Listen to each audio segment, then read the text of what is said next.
Good day, my name is Adam Johnston. I am here doing a video for the Manitoba Modern Economics, Technology, and the Environment. It's for my virtual think tank for my reading and writing online project. Today I am doing a piece about the internet and a little bit of a primer before I do a paper about giving some solutions on how to keep it neutral from both special interest certain groups as well as corporations and the government.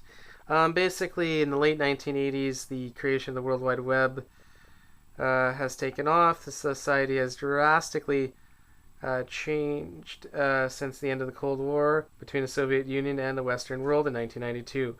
Along with the rise of globalization, a new form of media, the internet, symbolized the potential good of breaking down international barriers, increasing human capital, and engaging citizens' participation in checking and creating new industries.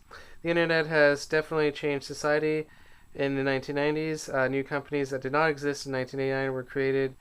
Companies like Yahoo and Netscape became household names in that decade, and also by the the first decade of the 2000s, were companies like YouTube and Google who became household names.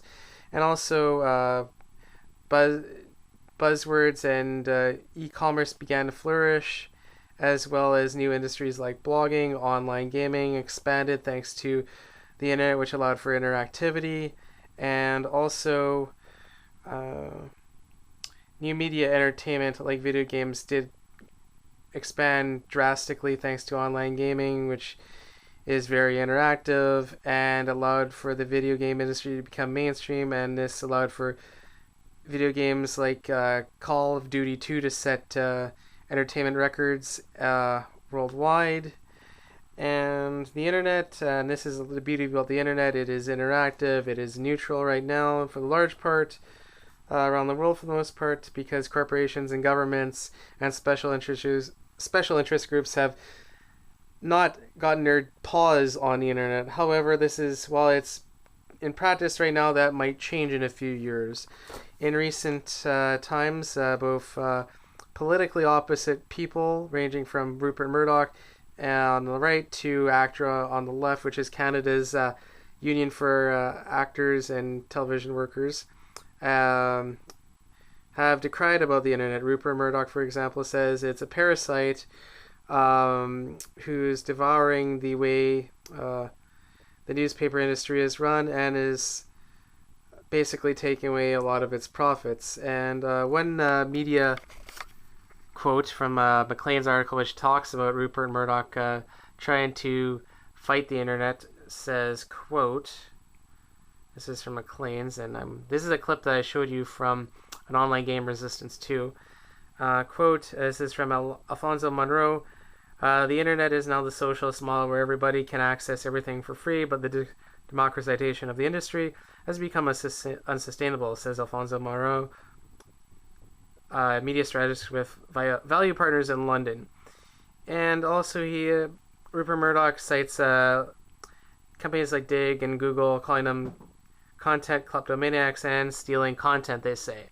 However, on the opposite side of the political spectrum, we have ACTRA, which is Canada's Canada's union body for actors and television workers. Basically, they put a proposal to the CRTC last year at the Internet Content Regulation hearings, and they proposed some really interesting, very weird ideas which defy the Internet's neutrality and freedom.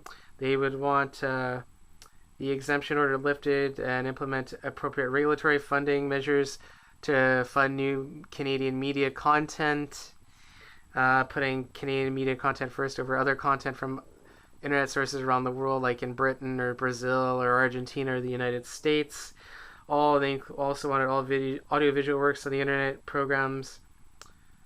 All the audiovisual works on the internet are programs under the Broadcasting Act. They would like that, including games and all user-generated content.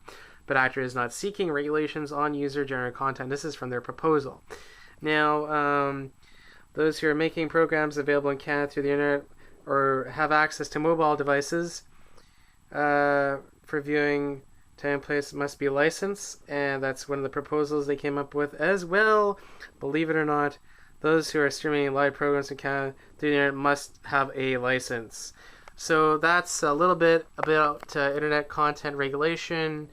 We have two opposite groups here, Rupert Murdoch and Natcher, fighting to destroy the internet, what good it is, and my virtual think tank is going to propose some interesting strategies on how to combat both these groups, as well as keep the internet neutral from cable companies who have been also accused of tampering that neutrality. So for Manitoba Modern Economics, Technology and Environment, I'm Adam Johnson, and I will have a paper about this within the next 2 days. And like I said, that clip of Resistance 2 is from the online gaming from the PlayStation Network, showing an example of how great the internet is when it's free from corporate special interest and government tampering. So I hope you enjoyed the video, and thank you very much for watching.